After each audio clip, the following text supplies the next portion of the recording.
नमस्कार बच्चों। तो सभी 10वीं के छात्र छात्राओं का मेरा प्यार भरा नमस्कार बच्चों। यहाँ पर आज हम ठेस यह पूरक पठन देखने जा रहे हैं। तो ये कहानी लिखी है फणीश्वर नाथ रेणु जी ने। यहाँ पर जो लेखक है उनका परिचय देना मैं अपना आद्य कर्तव्य समझूंगी, क्योंकि यहाँ पर फणीश्वर नाथ रेणु जी बहुत ही जाने माने प्रसिद्ध प्रख्यात विख्यात लेखक हो चुके हैं और इन्होंने हिंदी के लिए कई सारी रचनाएं कहानियाँ हमें दी है। हिंदी कथाधारा का रुख बदलने वाले फणीश्वर नाथ रेणु जी को आज़ादी के बाद के प्रेमचंद की संज्ञा दी जाती है।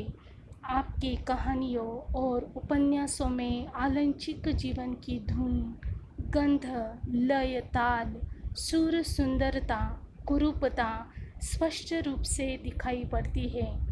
आपकी भाषा शैली में एक जादुई असर मिलता है।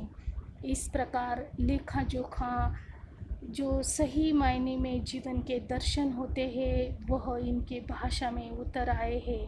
इसीलिए बहुत ही असरदार भाषा जो दिल पर छाप डालती है, मन पर छाप डालती है। इनकी प्रमुख कृतियाँ हैं मेला आंचल, परती, परिकथा, जुलूस यह उपन्यास है।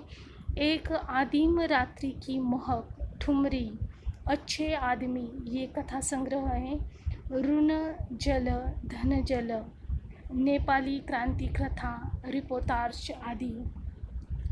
तो बच्चों पूरक पठन के संदर्भ में थोड़ी सी जानकारी देती हूँ। प्रस्तुत आंचलिक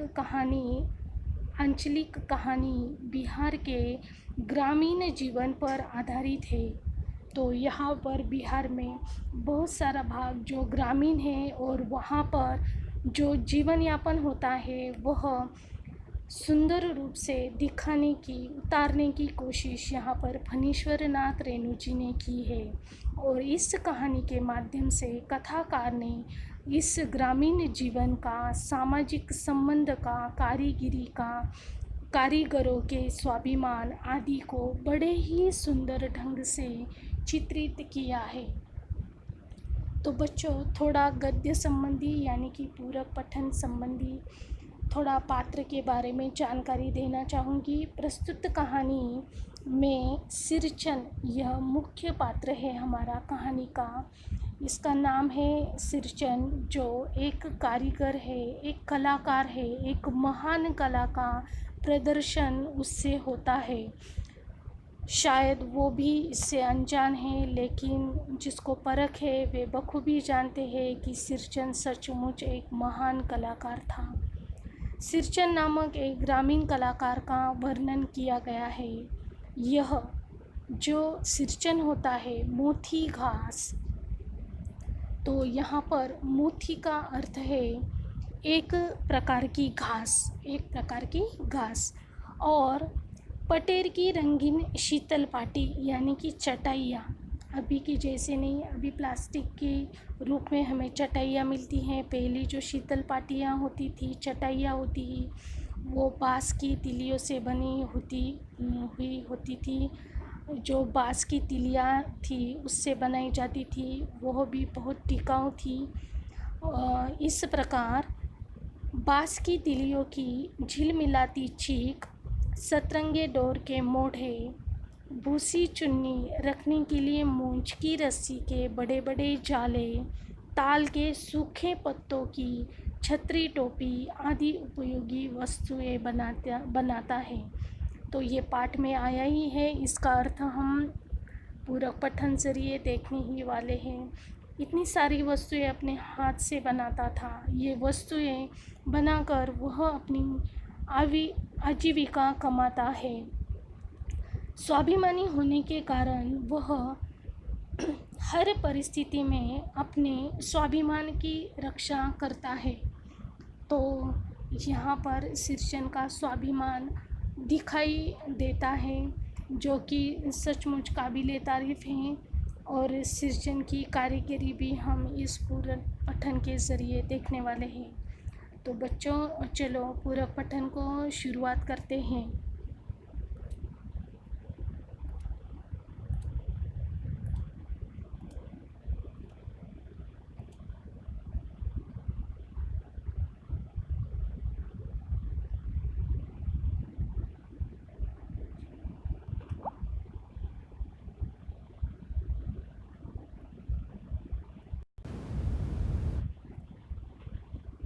पहला परिच्छेद देखेंगे बच्चों, इसे पढ़ती हूँ, एक एक परिच्छेद देखेंगे। खेती बाड़ी के समय गांव के किसान सिरचन की गिनती नहीं करते। लोग उसको बेकार ही नहीं बेकार समझते हैं।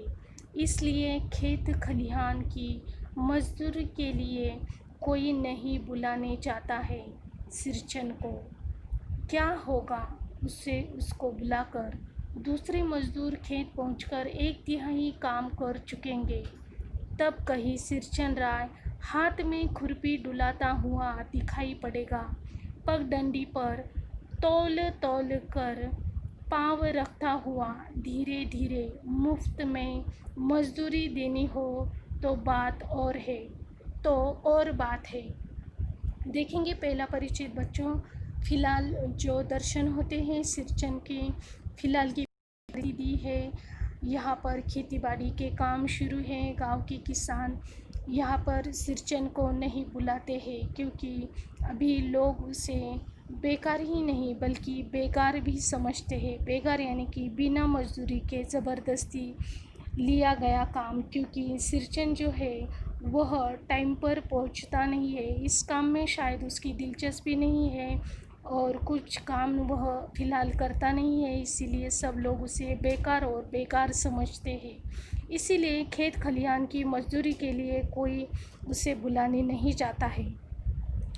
क्या होगा उसके बुलाकर, क्योंकि दूसरे जो मजदूर होते हैं वह खेत पहुंचकर उनका 1/3 यानी कि 3/4 बहुत सारा काम वो निपट चुके हुए होते हैं। तभी सिरचन धीरे धीरे खुरपी लेकर डुलता हुआ हिलता हुआ पगडंडी पर तौल तौल कर पाँव रखता हुआ। पगडंडी यानी कि जो खेत होता है, खेत से निकलने वाला रास्ता, तो उससे धीरे धीरे तौल तौल कर, यानी कि एकदम जिसे काम करना है वो जल्दी जल्दी चलता है, लेकिन यहाँ पर सिरचन को कोई दिलचस्पी नहीं है। वो अगर आता भी है तो कोई उसके बदले में उसे कुछ देता भी नहीं है, और वह अपने हिसाब से आता है तौल तौल कर पाँव रखता हुआ। मुफ्त में मजदूरी देनी हो तो और बात है। इसीलिए ये सेंटेंस कहा गया है कि अगर मुफ्त में मजदूरी लेनी है तो ठीक है, वो कभी भी आए कभी भी जाए कैसे भी आए, ठीक है। दूसरा पैराग्राफ बच्चों, आज सिरचन को मुफ्तखोर कामचोर या चटोर कह ले कोई। एक समय था जब उसकी मड़ैया के पास बाबू लोगों की सवारियां बंधी रहती थी। उसे लोग पूछते ही नहीं थे, उसकी खुशामद भी करते थे। अरे सिरचन भाई, अब तो तुम्हारी ही हाथ में यह कारीगिरी रह गई है। सारे इलाके में एक दिन का समय निकाल कर चलो। बड़े भैया की चिट्ठी आई है शहर से। सिरचन से एक जोड़ा चीक बनाकर भेज दो। तो इस प्रकार सिरचन को बहुत डिमांड थी, यानी कि उसे बुलाया जाता था, क्योंकि वो जो गांव था वो ग्रामीण इलाका था और वहाँ पर सिरचन जैसा कारीगर अभी मिलना बहुत ही मुश्किल था। भले ही पहले परिच्छेद में हमें वह बेकार समझते हैं हम उसे, लेकिन एक ज़माना था जब सिरचन अपनी ये कारीगिरी दिखा चुका था, और उस समय की बात है। तो एक जो समय था उसकी मड़ैया यानी कि उसकी जो झोपड़ी थी, झोपड़ी के पास बाबू लोगों की सवारियां बंधी रहती थी। अच्छे अच्छे लोग उसे मिलने आते थे सवारी में बैठकर, और उसे पूछते ही नहीं बल्कि उसकी खुशामद करते थे, तारीफ़ करते थे। उन्हें एहसास होता था कि इतना दिल लगाकर, मन लगाकर अगर अपनी कोई कारीगरी दिखा सकता है तो वो है सिरचन। तो इसीलिए बड़े प्यार से, अरे सिरचन भाई, तो भाई यह कहकर उन्हें उसे पुकारते थे और उसे विनती करते थे कि कम से कम एक दिन का समय निकाल कर उसके साथ वह चले। और उनके रिश्तेदार भी उसे उन्हें फ़ोन करते थे कि अरे भाई, तुम्हारे गांव की जो चटाइयाँ हैं, जो पर्दे हैं, जो टोपियाँ हैं, छतरी है, मूंछ की रस्सी है, ये सब उनके रिश्तेदार भी मंगवाते थे। कई लोगों से मांग की जाती थी और सिरचन हमेशा अपने काम में मगन रहता था। इस प्रकार सिरचन की प्रसिद्धि हो गई थी सारे इलाके में। वह एक ही था, इसीलिए बहुत ही प्रसिद्ध था। और यहाँ पर एक उदाहरण दिया है कि बड़े भैया की चिट्ठी आई है शहर से, सिरचन से एक जोड़ा चीक बनाकर भेज दो। तो यहाँ पर चीक यानी कि बाँस की तिलियों का बना हुआ पर्दा। तो यहाँ पर कपड़ों के पर्दे हैं आजकल, लेकिन वहाँ पर बाँस की तिलियों के पर्दे हुआ करते थे। बच्चों, अगर तुमने ओल्ड मूवीज़ देखी होंगी तो उसमें ऐसे तिलियों के बने पर्दे दिखाई देती है, जैसे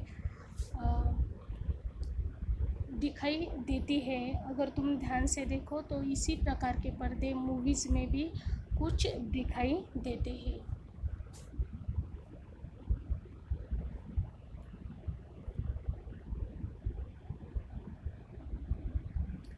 मुझे याद है मेरी माँ जब कभी सिरचन को बुलाने के लिए कहती, मैं पहले ही पूछ लेता भोग क्या क्या लगेगा।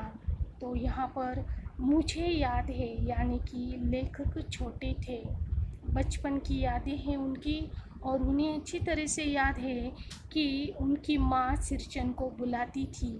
लेकिन जब सिरचन को बुलाना पड़ता था तो लेखक पहले ही माँ से पूछते थे कि इसके बदले में सिरचन को क्या क्या और सबसे अधिक खास भोग क्या क्या लगेगा, यानी कि उसके खाने का क्या इंतज़ाम है। तो आगे चलकर कहानी में सब पता चलेगा कि यहाँ पर सिरचन किस प्रकार का व्यक्ति है। माँ हंसकर कहती, जा जा, बेचारा मेरे काम में पूजा भोग की बात नहीं उठाता कभी। पड़ोसी गांव के पंचानन चौधरी के छोटे लड़के को एक बार मेरे सामने ही बेपानी कर दिया था सिरचन ने। तुम्हारी भाभी नाखून से काटकर तरकारी परोसती है और इमली का रस डालकर कढ़ी तो हम मामूली लोगों की घरवालियाँ बनाती है। तुम्हारी भाभी ने कहाँ से बनाना सीखी है? तो इस प्रकार माँ हंसकर जवाब देती। माँ को बड़ा ही विश्वास था कि सिरचन उनकी बात को नहीं टाल सकता था और माँ से ज़्यादा उसकी अपेक्षाएं भी नहीं थी। इसीलिए माँ हंसकर लेखक से कहती थी कि जा जा बेचारा, मेरे काम में पूजा भोग की बात नहीं उठाता कभी।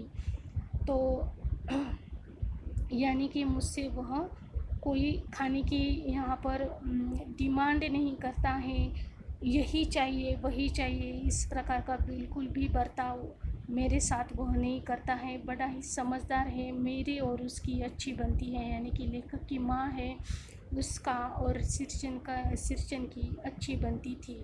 पड़ोसी गांव में जो पंचानन चौधरी थे तो उनके जो छोटे लड़के थे, तो उस लड़के को एक बार सिरचन ने बेपानी कर दिया था, यानी कि बेइज्जत कर दिया था।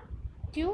क्योंकि वहाँ पर जो भाभी थी वह क्या करती थी, ऐसी तरकारी परोसती थी सिरचन के लिए जो शायद किसी ने न खाई हो, नाखून से काट कर, यानी कि कुछ डालूं कि नहीं डालूं। तो इस प्रकार तरकारी देती थी। और अगर कढ़ी भी बनाई तो भी इमली का रस डालकर वह बनाती थी। वह दही की अच्छी कढ़ी उसे नहीं देती थी। इस प्रकार जो भी मन में आया दे दिया, क्योंकि सिरचन कोई काम कर रहा होता है, अगर काम करने के बाद केवल उसे खाने की अपेक्षा रहती थी, और खाने में इस प्रकार तरकारी हो और इस प्रकार कुछ भी डाल दे कुत्ते की तरह, ये उसे बिल्कुल भी पसंद नहीं था। और वह अपने मुंह पर ही बात करता था, पीठ पीछे वह कभी बोलता नहीं था। इसीलिए उसने अच्छी खातिरदारी की थी पंचानन लोधी के छोटे लड़के से।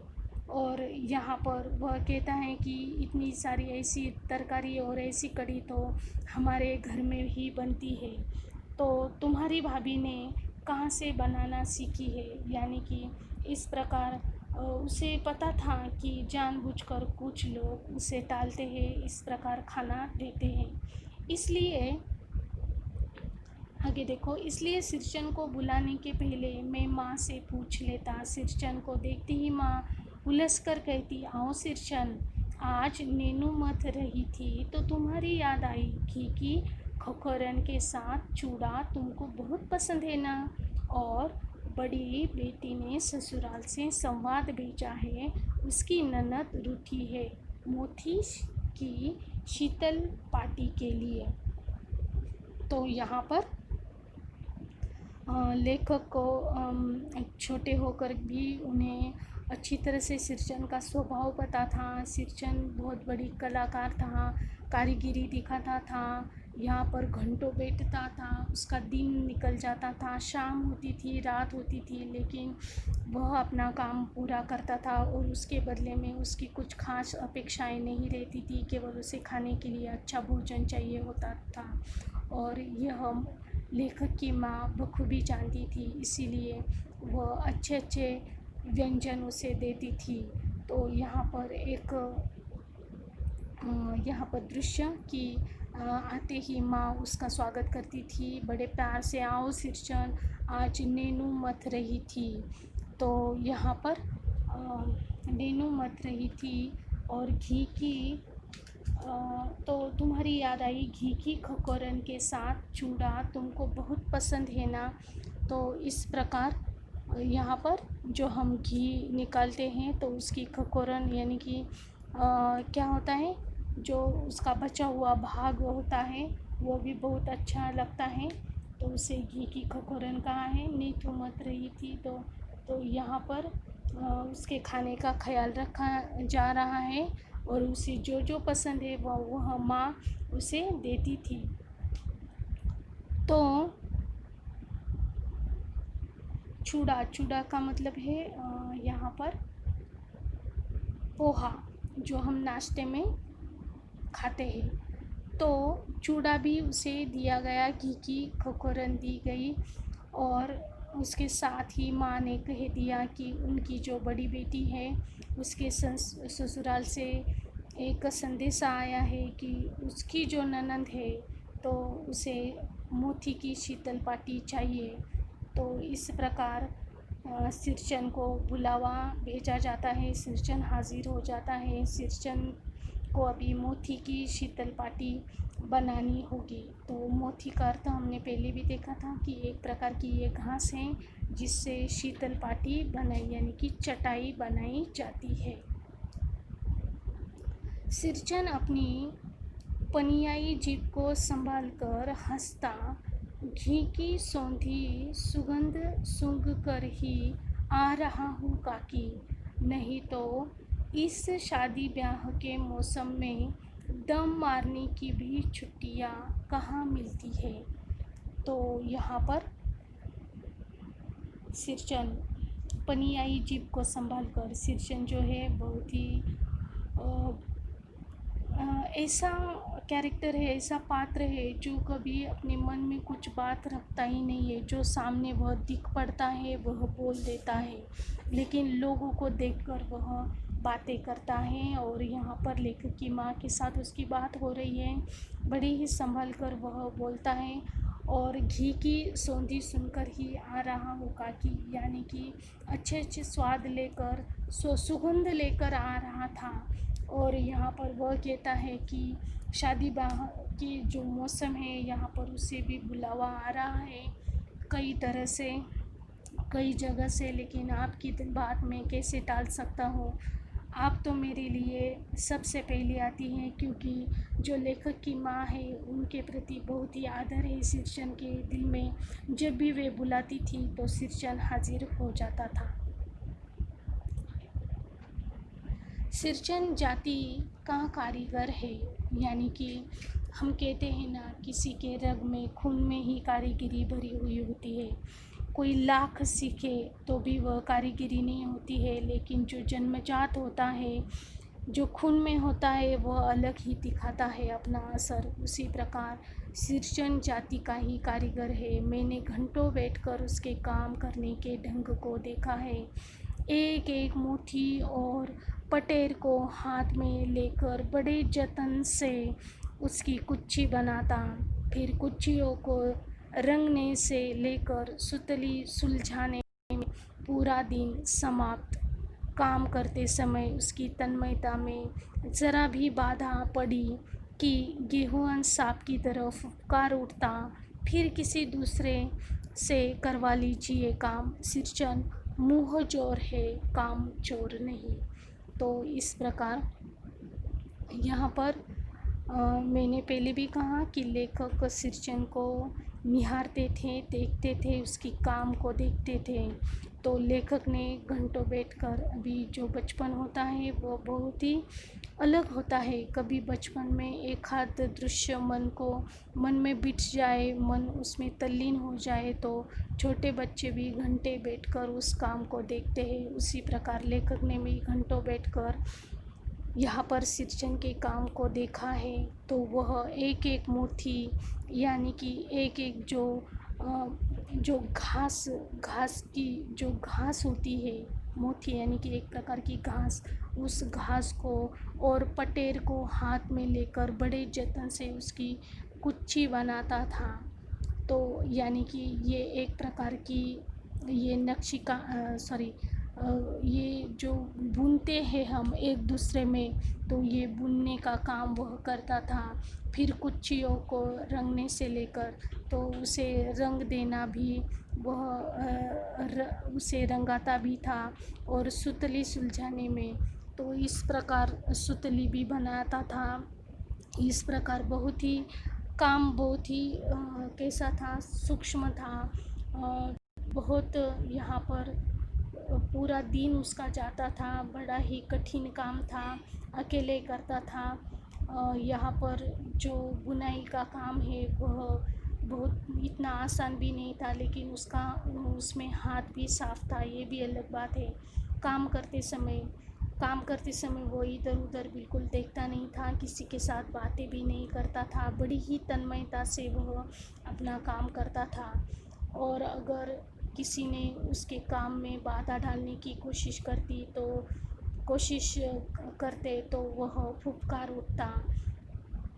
गेहूं सांप की तरह, यानी कि रंग दिया है सांप का, गेहूं के रंग का सांप होता है, और उसी की तरह वह फुफकार उठता है, यानी कि उसे चिढ़ाती थी। और वह कहता कि किसी दूसरे से आप काम करवा लीजिए। तो सिरचन मुँह चोर नहीं, मुँह चोर है, काम चोर नहीं। यानी कि वो मुँह से जो बातें करता है वो तो ठीक है, लेकिन काम में बिल्कुल वह कसर नहीं करता था। अपना काम अपनी जगह पर वह कर ही लेता था।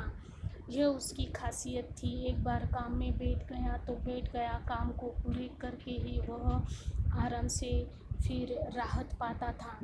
बिना मजदूरी के पेट भर भात पर काम करने वाला कारीगर। दूध में कोई मिठाई न मिले तो कोई बात नहीं, किंतु बात में ज़रा भी झाला वह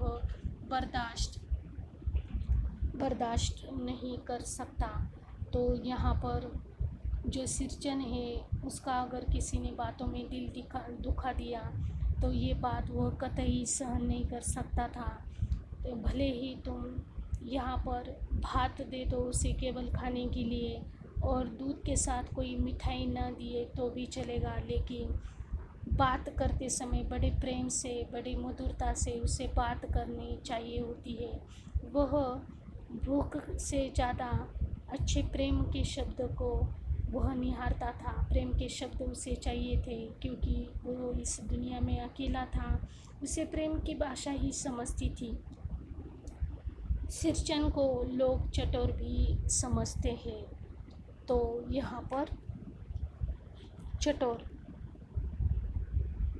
चटोर यानी कि स्वाद लोलू, यानी कि अच्छा अच्छा भोजन करने वाला, अच्छा खाने वाला, जिसे खाने में दिलचस्पी है। तली बघारी हुई तरकारी, दही की कढ़ी, मलाई वाला दूध, इन सब का प्रबंध पहले कर लो, तब सिरचन को बुलाओ, दुम हिलाता हुआ हाजिर हो जाएगा। खाने पीने में चिकनाई की कमी हुई कि काम की सारी चिकनाई काम अधूरा रखकर उठ खड़ा होगा। आज तो अब अधकपाली दर्द से माथा टनटना रहा है। थोड़ा सा रह गया है, किसी दिन आकर पूरा कर दूंगा, किसी दिन माने, कभी नहीं। तो इस प्रकार सिरचन को लोग चटोर भी समझते थे, यानी कि सिरचन को अच्छे अच्छे व्यंजन भी पसंद थे। और अगर अच्छे व्यंजनों का बंदोबस्त उसके लिए किया जाता है तो कोई भी क्यों ना हो वो अच्छा काम कर ही लेता था,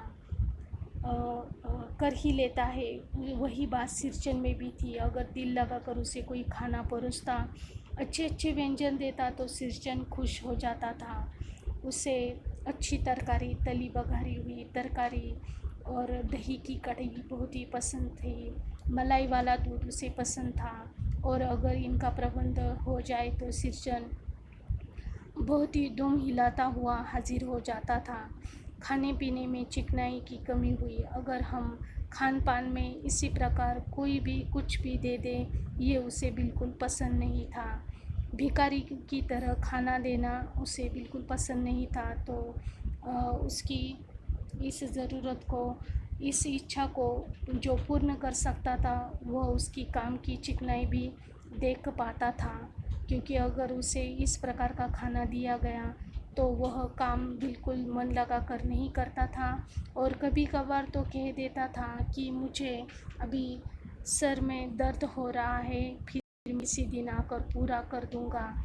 और यह उसकी टालने की आदत थी। किसी दिन यानी कि वह फिर उसे कभी मुंह ही अपना दिखाई नहीं देता था। उसका मुंह कभी दिखता ही नहीं था। वह काम को टाल देता था, उस आदमी को भी, उस घर को ही टाल देता था, उनका काम ही वह नहीं करता था। इस प्रकार था सिरचन। मोथी घास और पटरे की रंगीन शीतल पाटी, बाँस की तिलियों की झिलमिलाती चीख, सतरंगे डोर के मोढ़े, भूसी चुन्नी रखने के लिए मूंछ की रस्सी के बड़े बड़े जाले,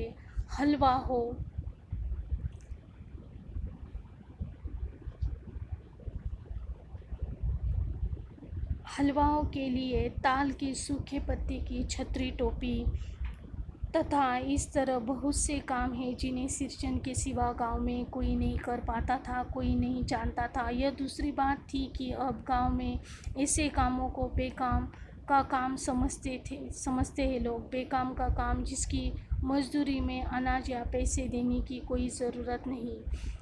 पेट भर खिला दो, काम पूरे होने पर एक हाथ पुराना दुराना कपड़ा देकर विदा कर दो, वह कुछ भी नहीं बोलेगा। तो इस प्रकार इस कला यहाँ पर क्या हो रही थी, धीरे धीरे कम हो रही थी। लोग इस कला को किस प्रकार देखते थे कि अगर ये काम कर लिया तो कोई पैसे भी नहीं दे सकता है, अगर कोई कुछ देता है तो पुराना दुराना कपड़ा दे देता है, या फिर पैसे भी नहीं देता था। इसलिए इस काम की कोई पूजा नहीं करता था, इस काम को कोई सीरियसली नहीं लेता था। इसीलिए दिन बे दिन ये कला वहाँ से चली जा रही थी। केवल एक आध दो लोग ही काम करते दिख नज़र आ रहे थे। तो यहाँ पर मोथी घास और पटरे की रंगीन शीतल पाटी, तो यहाँ पर जो सिरचन है वह एक अकेला ही ऐसा कारीगर बचा था जो ये सारे के सारे काम कर सकता था। भले मोथी घास हो या पटरे की रंगीन शीतल पाटी हो। शीतल पाटी करते समय यानी कि चटाई बनाते समय उन्हें रंगीन अच्छी तरह से रंगना, बाँस की तिलियों की झिगमिगाती चीख, तो सतरंगी डोर के मोढ़े भूसी चुन्नी रखने के लिए मूंज की रस्सी के बड़े बड़े जाले, हलवाओं के लिए ताल के सूखे पत्तों की छतरी टोपी। तो इस प्रकार के यहाँ पर मूंज भी एक प्रकार का तृण है। तृण यानी कि गवत, तो यानी कि मराठी में उसे गवत कहते हैं हम। तो एक प्रकार का तृण है ये मूंज भी। तो ये जो सारी काम करने के लिए, कारीगरी करने के लिए, वो ये सारी की सारी चीज़ें यहाँ पर निसर्ग से ही उसे प्राप्त होती थी, आसपास से ही प्राप्त होती थी। बिहार में इसकी क्या होते हैं, इसकी पैदाश होती है, यहाँ पर ये सारी चीज़ें मिल जाती है। तो इस प्रकार ये जो चीज़ें थी ये वहाँ की मशहूर थी और यहाँ पर उसकी डिमांड भी थी। तो इस प्रकार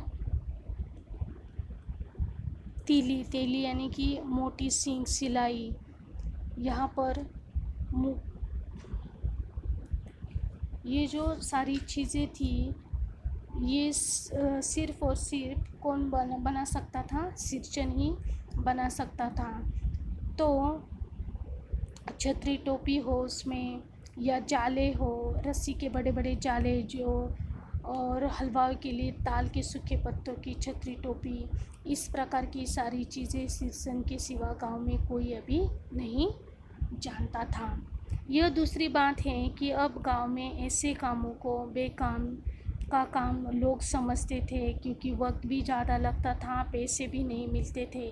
बेकाम का काम जिसकी मजदूरी में अनाज या पैसे देने की भी ज़रूरत नहीं, और लोग पैसे तो नहीं बल्कि उसके बदले में अनाज भी नहीं देते थे, केवल पेट भर खिला देते थे। काम पूरा होने के बाद अगर काम ज़्यादा रहा तो पुराना धुराना कपड़ा देकर उसे विदा कर देते थे। इसीलिए यहाँ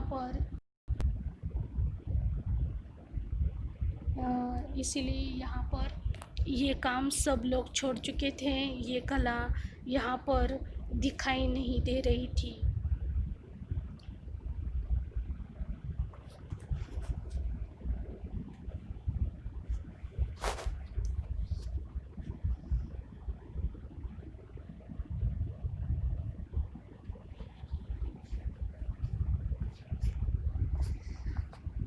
कुछ भी नहीं बोलेगा, ऐसी बात नहीं है। सिरचन को बुलाने वाले जानते हैं, सिरचन बात करने में कारगर है। महाजन टोले के बच्चू महाजन की बेटी सिरचन की बात सुनकर तिलमिला उठी थी। ठहरो, मैं माँ से जाकर कहती हूँ, इतनी बड़ी बात। तो यहाँ पर सब लोग जानते थे कि सिरचन बोलने में बहुत ही यहाँ पर होशियार है, बात का जवाब फ़ौरन से दे देता है। यहाँ पर महाजन टोले के बच्चू महाजन की बेटी सिरचन की बात सुनकर तिलमिला उठी थी, यानी कि गुस्सा हो गई थी, और उसके भी मन को सिरचन की बात लगी थी, और उसने भी अपनी माँ से शिकायत की थी। बड़ी बात है ही बिटिया, बड़े लोगों की बस बात ही बड़ी होती है, नहीं तो 2-3 पटेर की पार्टियों का काम सिर्फ खेसारी का सत्तू खिलाकर कोई करवाए भला? यह तुम्हारी माँ ही कर सकती है बबुनी, सिरचन ने मुस्कुराकर जवाब दिया था। तो सचमुच बात बड़ी ही थी, क्योंकि सिरचन का किस प्रकार लोगों ने फ़ायदा उठाया था इसका एक और उदाहरण, क्योंकि यहाँ पर जो काम वो दिन भर करता था उसके बदले में कम से कम उसे पेट भर अच्छा खाना खिलाना हमारा कर्तव्य होता है, लोगों का कर्तव्य बनता था जो कोई भी बुलाता था। यानी कि दिन भर मजदूरी करके अगर उसे इस प्रकार खाना खिलाया जाए तो भला कौन यहाँ पर क्रोधित नहीं होगा। तो इस प्रकार जब सिरचन को महाजन टोले के यहाँ बुलाया जाता है और उससे 2-3 पटेर की पार्टियों का काम करवा लिया जाता है और उसे सिर्फ खेसारी का सत्तू खिलाकर भेज दिया जाता है, यानी कि खाने में भी किस प्रकार का व्यंजन होना चाहिए, इसकी भी लोग बिल्कुल यहाँ पर परवाह नहीं करते थे, जो भी मन में आया वो दे देते थे।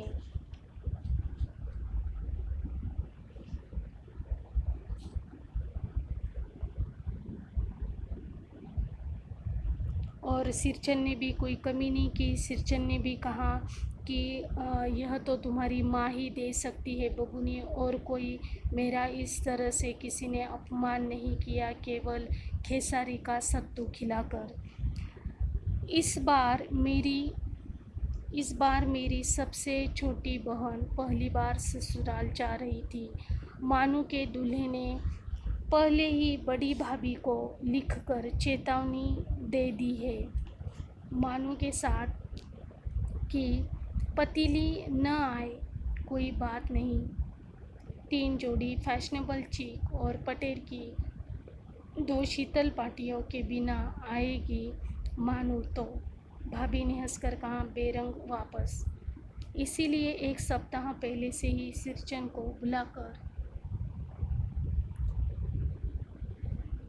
को बुलाकर काम पर तैनात करवा दिया था। माँ ने, देखो सिरचन, इस बार नई धोती दूंगी, असली मोहर छाप वाली धोती। मन लगाकर ऐसा काम करो कि देखने वाले देखते ही रह जाए। तो इस प्रकार यहाँ पर लेखक के घर अभी बुलाने का वक्त आ गया है सिरचन को।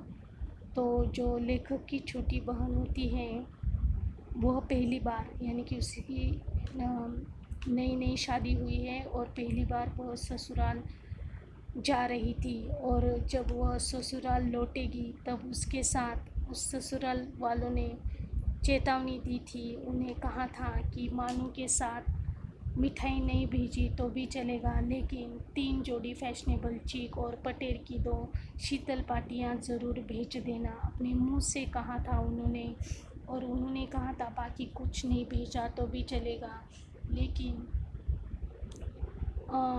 यहाँ पर 3 जोड़ी फैशनेबल चीक और पटेर की जो 2 शीतल पाटियाँ हैं वो ज़रूर भेज देना, क्योंकि उन्हें शायद वे इस कला को जानते थे। शीतल पाटियाँ वही मिलती थी, इस प्रकार की सुंदर वे जानते थे। फैशनेबल चिक के जोड़े भी कोई बना सकता था तो वही बना सकते थे, उसी गांव में बनाकर आ सकती थी, इसीलिए उन्होंने उसकी ही डिमांड की।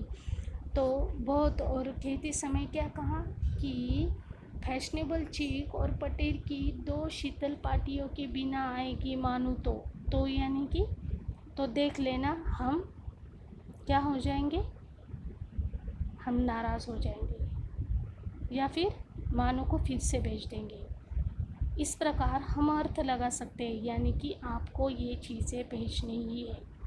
इस प्रकार उसके ससुराल से पहली बार कोई यहाँ पर उन्होंने लाने की ख्वाहिश यहाँ पर दिखाई है। भाभी ने हंसकर कहा, बेरंग वापस, यानी कि फिर तो मानो वापस ही गई समझो। इसलिए 1 सप्ताह पहले से ही सिरचन को बुलाकर काम पर तैनात करवा दिया था। तो 1 हफ्ता पहले ही सिरचन को बुलाया गया था ताकि वह अपना दिल लगाकर ये काम कर सके और मानो अपने ससुराल खुशी खुशी लौट जाए इन चीज़ों के साथ। माँ ने कहा, देखो सिरचन, इस बार नई धोती दूंगी, अच्छा काम जो करना था। और लेखक की माँ ने कहा कि इस बार मैं तुम्हें नई धोती दिलवा दूंगी, वो भी असली मोहर छाप वाली, मगर मन लगाकर ऐसा काम करो कि देखने वाले देखते ही रह जाए। तुम्हारा काम तो अच्छा है ही, लेकिन इस बार कुछ खास हो जाए जो मानू के ससुराल वाले खुश हो जाए। तो इस प्रकार का काम करना और तुझे मन चाही मोहर छाप वाली, असली मोहर छाप वाली मैं धोती दिलवा दूंगी। पान जैसी पतली छुरी से बांस की तीलियाँ और कमानियों को चिकनाता हुआ सिरचन अपने काम में लग गया। रंगीन सुतलियों में झब्बे डालकर वह चीक बुनने बैठा। 1.5 हाथ की बिनाई देखकर ही लोग समझ गए कि इस बार एकदम नए फैशन की चीज़ें बन रही है। तो यहाँ पर सिरचन हाजिर हो जाता है, लेखक की माँ को टालता नहीं है। आदर के साथ जब उसे बुलाया जाता है तो वह आ जाता है और पान जैसी पतली छुरी जो उसके हथियार है, तो छुरी से वो बाँस की तीलियों को अभी पहले काटेगा, अच्छी तरह से सेट करेगा, जिस प्रकार की चाहिए लंबाई चौड़ाई देखकर, और कमानियों को चिकनाता हुआ हर एक चीज़ को चिकनी करनी पड़ती है, चाहे और क्योंकि उससे कोई हानि ना हो, अच्छी चीज़ बने। सिरचन अपने काम में लग गया। बहुत ही सूक्ष्म काम था, बहुत ही बारीकी से वो काम था, और रंगीन सुतलियों के चप्पे, रंगीन सुतलियाँ भी लगती थी इस काम के लिए, तो सुतलियाँ भी बनाता था, उन्हें रंग भी देता था। उसके चप्पे डालकर वह चीक बुनने लगा और बुनने बैठा, 1.5 हाथ की बिनाई देखकर, यानी कि उसका काम थोड़ा सा ही हुआ और शुरुआत ही थी कि लोग समझ गए कि अरे इस बार तो कुछ ख़ास है, और शुरुआत से ही उसकी कला दिखनी शुरू हो गई थी, और सब लोग जान गए थे कि इस बार एकदम नए फैशन की चीज़ बन रही है। तो बच्चों यही तक देखेंगे हम। भाग 1 हमारा हो गया, भाग 2 में पूरक पठन का बाकी का शेष भाग हम देखेंगे। आज के लिए बस इतना ही। Thank you students.